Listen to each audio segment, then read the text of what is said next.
مجھے جس چیز کی سب سے زیادہ کمی محسوس ہوتی ہے یا جس چیز کا مجھے سب سے زیادہ فقدان لوگوں میں نظر آتا ہے وہ توکل ہے، وہ اللہ پر یقین ہے. کیونکہ اللہ تعالیٰ نے تو قرآن میں ہر ایک چیز کو بڑا ڈیٹیل سے بڑی خوبصورتی سے بیان کر دیا کہ پلاننگ بھی میں کرتا ہوں، تم کو مدد بھی مجھ سے مانگنی ہے، تمہیں دیکھ بھی میں رہا ہوں، تمہیں سن بھی میں رہا ہوں. اگر یہ سب چیزیں حقیقت ہیں جو کہ ڈیفینیٹلی ہیں، لیکن کچھ لوگ ایسے بھی ہیں نا جن کے لیے یہ اگر ہی ہے، کیونکہ ان کو تو لگتا ہے کہ ایسا نہیں ہے. لیکن یہ سب چیزیں اگر حقیقت ہیں تو پھر لوگوں کو کیوں نہیں نظر آتا کہ اللہ انہیں دیکھ رہا ہے؟ لوگوں کو یہ سمجھ میں کیوں نہیں آتا کہ انہیں اللہ سن بھی رہا ہے؟ اور پھر لوگوں کو یہ بھی سمجھ میں نہیں آتا کہ اللہ فرماتا ہے کہ تم بھی پلاننگ کرتے ہو بٹ اللہ سب سے بہترین پلاننگ کرنے والا ہے. اس کا مطلب جب ہم کسی پلاننگ میں مصروف ہوتے ہیں تو دوسری طرف اللہ تعالیٰ بھی پلاننگ کر رہے ہوتے ہیں، اور پلاننگ ایگزیکیوٹ ہمیشہ اللہ کی ہی ہوتی ہے. ہم بہت پیچھے رہ جاتے ہیں. ہم تو ایک ادنا سی مخلوق ہیں، چونٹی جتنی تو حیثیت نہیں ہے. تو اس کا مطلب یہ ہے کہ کلیئر کسی انسان کو بھی اللہ تعالیٰ پر بھروسہ ہے ہی نہیں، بھروسہ بھی نہیں ہے اور اس کے وجود کا یقین بھی نہیں ہے. کچھ لوگوں کو لگتا ہے کہ کلمہ پڑھ لیا ہے تو ٹھیک ہے، پڑھ لیا ہے، کلمہ نہیں چھوڑتے اس لیے کہ ہو سکتا ہے ہماری بخشش ہو جائے اس کلمے کے بدلے. لیکن اللہ کے ہونے کا یقین نہیں ہے.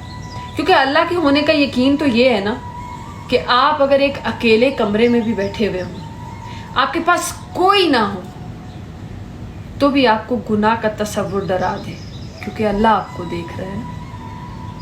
لیکن اس کے لیے اللہ کا بھروسہ، اللہ کے وجود کا یقین، اس پر توکل بھی تو پورا ہونا چاہیے نا. وہ ہوگا تو آپ کو یہ یقین ہوگا.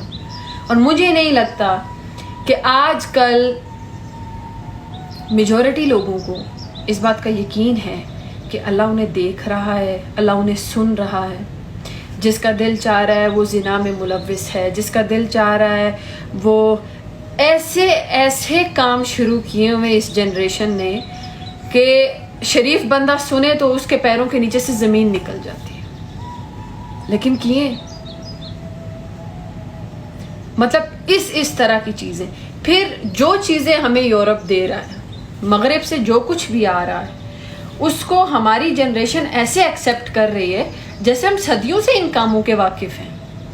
لباس چھوٹے سے چھوٹا ہوتا جا رہا ہے. اور سب سے عجیب بات، ہماری جو فلم انڈسٹری ہے اور ڈرامہ انڈسٹری، اس میں اب لڑکیاں مطلب کہ ہماری لڑکیوں کے کپڑے چھوٹے ہوتے جا رہے ہیں، کوئی مسئلہ نہیں ہے. یہ اوکے والا سین ہو گیا ہے.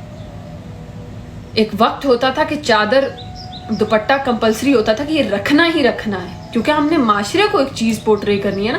آپ جس کام میں لوگوں کو انوالو کر لینا، کہ آپ معاشرے کو انوالو کر رہے ہیں کہ معاشرہ یہ سب سنے دیکھے، تو وہاں آپ وہ کام کیوں کر رہے ہیں جو آپ کی جان کے لیے کل کو وبال بنے گا. یعنی آپ کی ایک تصویر، ایک ویڈیو ایسی لوگوں میں چلی گئی جس نے کوئی گندا میسج پورٹری کر دیا، تو اس کا مطلب آپ کے مرنے کے بعد بھی وہ میسج تو زندہ رہے گا. بربادی آپ کی ہے، تباہ آپ ہو رہے ہیں. لیکن پھر بھی لوگ اتنے مزے سے تھوڑے کپڑے ختم ہوئے ہیں جسم سے. سلیو لیس پہننا لڑکیوں کے لیے، ہماری انڈسٹری کی لڑکیوں کے لیے ایک نارمل سی بات ہو گئی ہے. اس کا مطلب ہے کہ اللہ بیچ میں سے نکال کے رکھ دیا ہے لوگوں نے. حالانکہ اللہ ایسے موجود ہے جیسے تمہاری سانسیں. وہ تو تمہیں پکڑے گا، وہ تو تمہیں پوچھے گا، بچ نہیں پاؤ گے. لیکن لوگوں کی نظر میں اللہ سائڈ پر ہے. ہماری جو مرضی ہم کریں، ہمارا جیسے مرضی ہم دکھیں، جیسے ہماری مرضی ہم کام کریں، بس اللہ جو ہے نا وہ ایک سائڈ پر ہے. اور ٹھیک ہے، ایک آدھی نماز پڑھ لیتے ہیں، دیٹس فائن. کر دے گا اللہ، کر دے گا، ہوپ سو کر دے. پر نظر نہیں آ رہا ایسا کچھ، کیونکہ جس طرح کا قرآن لکھا ہوا ہے اس کو پڑھنے کے بعد لگ نہیں رہا کہ جو لوگ سوچ رہے ہیں اللہ وہ ہے.